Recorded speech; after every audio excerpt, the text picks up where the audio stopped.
Dans un récent sondage, l'Association québécoise de défense des droits des retraités a demandé à ses membres s'ils avaient l'intention de retourner sur le marché du travail. Et parmi les répondants qui ont dit oui, 87 disaient qu'ils allaient le faire pour des raisons financières. Je suis allée rencontrer l'un de ces retraités qui est revenu sur le marché du travail, tout simplement parce qu'il n'arrivait pas à joindre les deux bouts. Bonjour, madame. Regardez, ça, c'est le morceau qui est dans votre toilette. L'eau sort par là. Je suis parti à la retraite il y a 2 ans.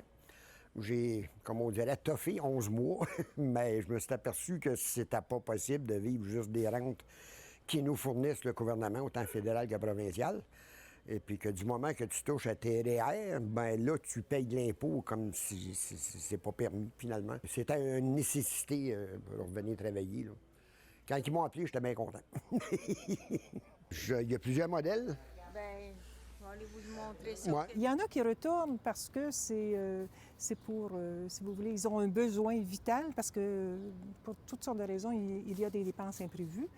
Ou encore, vous savez, avec l'augmentation du coût de la vie, c'est bien évident que ceci a un impact. Et pour d'autres, ce qu'on nous a confié, c'est la faillite de l'entreprise de leur employeur, ce qui cause une coupe. Et on a vu qu'il y a des coupes dans le régime de fonds de pension de 20, on a vu jusqu'à du 25 %.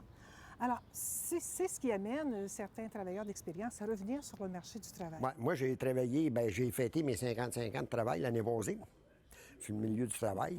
De fédéral et provincial, ça me donne à peu près 1500 piastres et quelques poussières par mois. Ben, si tu calcules juste un loyer qu'on pourrait appeler modique, qui était 800 ben, il te reste 700 piastres pour te nourrir, t'habiller, te divertir, puis te déplacer.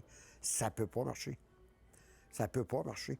Une personne sur 3 de 65 ans et plus a des revenus de moins de 20 000 par année. Donc, pas suffisamment pour vivre dignement. Absolument pas. Le gouvernement doit en faire plus. Oui, il y a plusieurs mesures qu'on avait proposées que la FADOC a choisi d'intégrer dans ses revendications.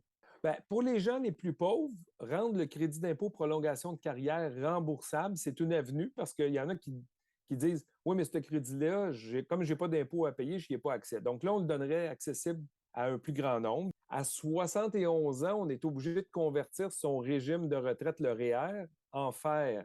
Puis aujourd'hui, avec une espérance de vie beaucoup plus forte, on dit toujours que c'est à 71 ans qu'il faut changer. Là, nous, on dit on pourrait repousser ça, on pourrait le repousser à 75 ans.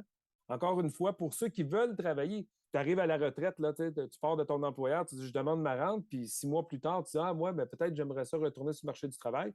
Bien, tant mieux si tu changes d'idée, puis tu dis je vais repousser le moment où ma rente du régime des rentes va rentrer. Bien, c'est ça, c'est donner de plus. Encore une fois, c'est donner de la marge de manœuvre aux gens. Oh, regardez, ça fait 55 ans que je travaille. Je pense que j'ai payé ma part d'impôt dans ma vie, là. Puis là, on manque de main-d'œuvre. Les retraités ne veulent pas venir parce qu'ils se font imposer pratiquement à outrance. C'est des gens d'expérience qui vont venir, là. Ce ne sera pas des étudiants qui vont entraîner puis tenir par la main, là.